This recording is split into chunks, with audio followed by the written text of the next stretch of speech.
স্বাগত ডিবিসি সংবাদে আপনাদের সাথে আছি রিদওয়ান আহমেদ। এবার জানাবো খবরের বিস্তারিত। জাতীয় স্বার্থে অন্তর্বর্তী সরকারকে সহযোগিতা করতে চায় বিএনপি। নির্বাচনের আগে জাতীয় ঐক্য ও নির্বাচনের পরে জাতীয় সরকারের উপর গুরুত্ব দিতে চায় দলটি। সকালে রাজধানীর ইঞ্জিনিয়ার্স ইনস্টিটিউটে গণফোরামের প্রতিষ্ঠা বার্ষিকীতে এসব কথা বলেন বিএনপির স্থায়ী কমিটির সদস্য আমির খুসরু মাহমুদ চৌধুরী। গণতান্ত্রিক প্রক্রিয়ায় নির্বাচন করতে সবাইকে ঐক্যবদ্ধ থাকার আহ্বান জানান তিনি। 1 বছর আগেই 31 দফা সংস্কার প্রস্তাব করা হয়েছিল। আগামী নির্বাচনে যেই জয়লাভ করুক সরকার হবে জাতীয় সরকার। নির্বাচনের আগে জাতীয় ঐক্য তৈরি করতে হবে। নির্বাচন ব্যবস্থা সংস্কার করে ভোটের মাধ্যমে জনগণের ক্ষমতা তাদের হাতে দিতে হবে বলেও জানান বিএনপির কেন্দ্রীয় নেতা। আইনজীবী হত্যায় বাংলাদেশের মানুষের মাঝে তেমন অস্থিরতা না থাকলেও অন্য দেশ অস্থির হয়ে উঠেছে বলেও মন্তব্য করেন আমির খুসরু মাহমুদ চৌধুরী।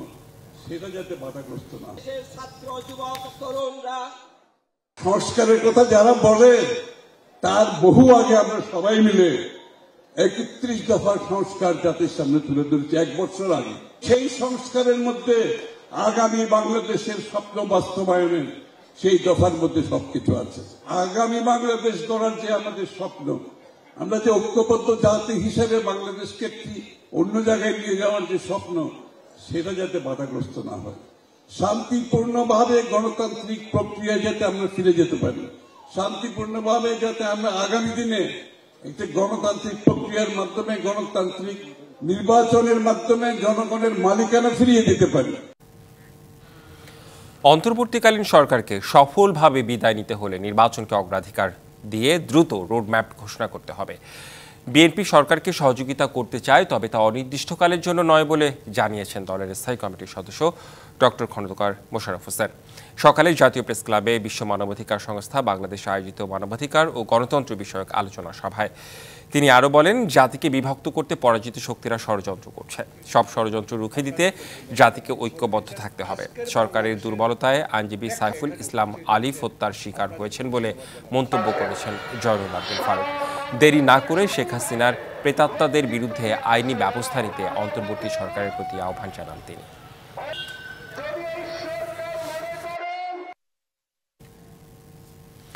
লন্ডনের উদ্দেশ্যে ঢাকা ছেড়েছেন বিএনপি মহাসচিব মির্জা ফখরুল ইসলাম আলমগীর। 10 দিনের সফরে তার স্ত্রী রাহাতারা বেগমকে সঙ্গে নিয়ে সকাল 8টা 20 ফ্লাইটে ঢাকার হযরত শাহজালাল আন্তর্জাতিক বিমানবন্দর ছাড়েন। লন্ডনে দলের ভারপ্রাপ্ত চেয়ারম্যান তারেক রহমানের সঙ্গে বিএনপি মহাসচিবের সাক্ষাতের কথা রয়েছে। এছাড়াও বিভিন্ন অনুষ্ঠানে যোগ দেওয়ার কথা রয়েছে বিএনপি মহাসচিবের। সেখান থেকে 11 ডিসেম্বর তার ঢাকায় ফেরার কথা রয়েছে। মির্জা ফখরুল ইসলাম আলমগীর দেশে ফেরার পর দলের চেয়ারপারসন খালেদা জিয়া চিকিৎসার জন্য লন্ডন যেতে পারেন 13 ডিসেম্বর। বিগত সরকারের রেখে যাওয়া দুর্নীতি অনিয়ম 2-4 মাসে স্বাভাবিক করা সম্ভব নয় বলে জানিয়েছেন অর্থ উপদেষ্টা ডক্টর সালেউদ্দিন আহমেদ। তবে এ নিয়ে হতাশ হওয়ার কারণ নেই।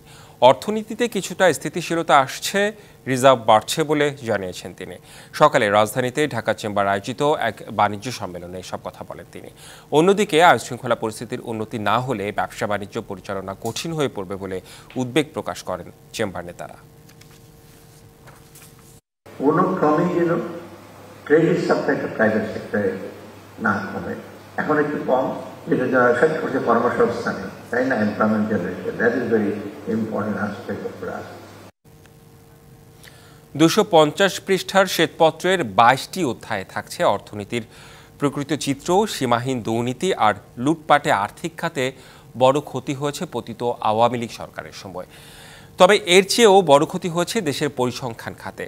2014 সালে একতরফা নির্বাচন করে দ্বিতীয় দফায় ক্ষমতায় এসে অর্থনীতিকে ভালো দেখানোর চেষ্টা করে শেখ হাসিনা সরকার। আর সেজন্য মূল্যস্ফীতি, মাথাপিছু আয় এবং জিডিপি প্রবৃদ্ধি সহ গুরুত্বপূর্ণ তথ্যে মিথ্যার আশ্রয় নেয় শেখ হাসিনা সরকার।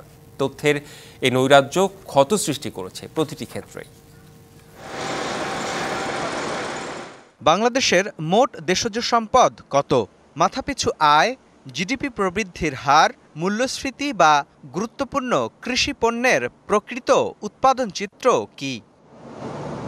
আওয়ামী লীগ আমলে অর্থনীতির প্রতিটি পরিসংখ্যানেই সৃষ্টি হয়েছে অবিশ্বাস।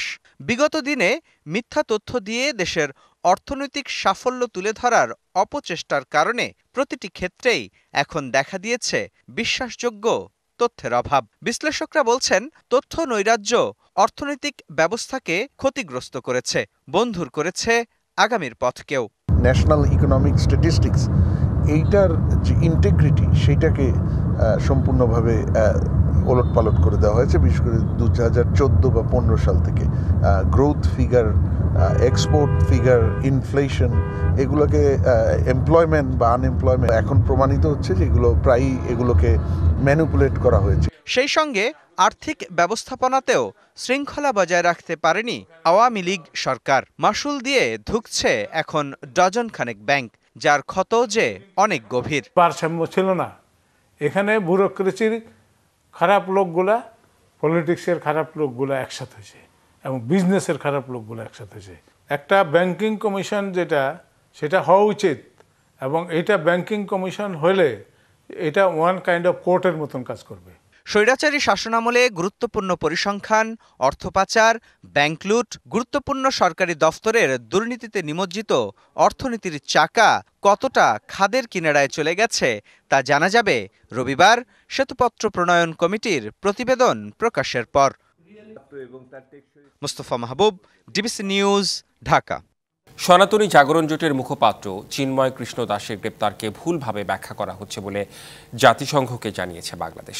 সুইজারল্যান্ডের জেনেভায় 2 দিনব্যাপী জাতিসংঘের সংখ্যালঘু বিষয়ক ফোরামের 17তম অধিবেশনে বাংলাদেশের পক্ষ থেকে এই অবস্থান তুলে ধরা হয়।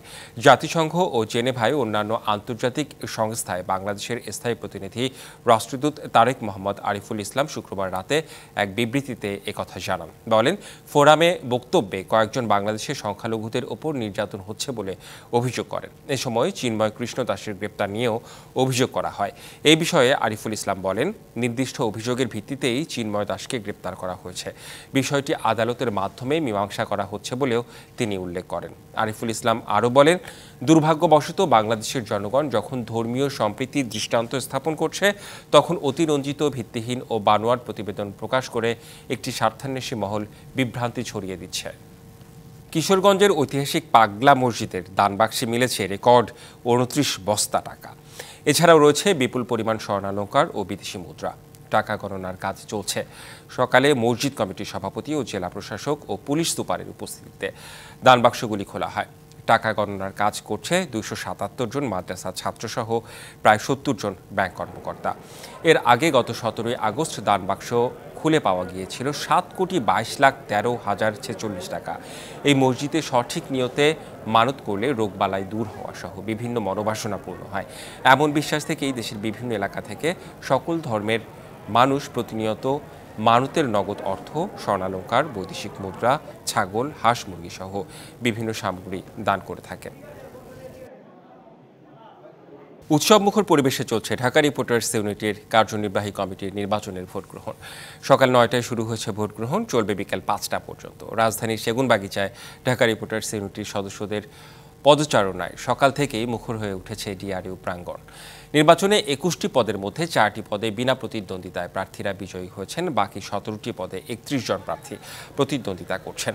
এর মধ্যে সভাপতি পদে 3 জন ও সাধারণ সম্পাদক পদে 4 জন প্রার্থী রয়েছেন। এবারের ভোটার সংখ্যা 1746 জন।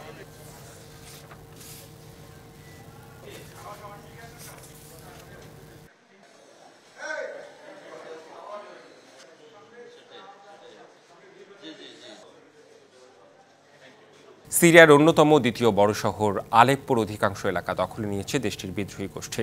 শুক্রবার রাতে এসওএইচআর জানিয়েছে, বিদ্রোহী গোষ্ঠী শহরের প্রায় অর্ধেকের বেশি অংশ দখলে নিয়েছে।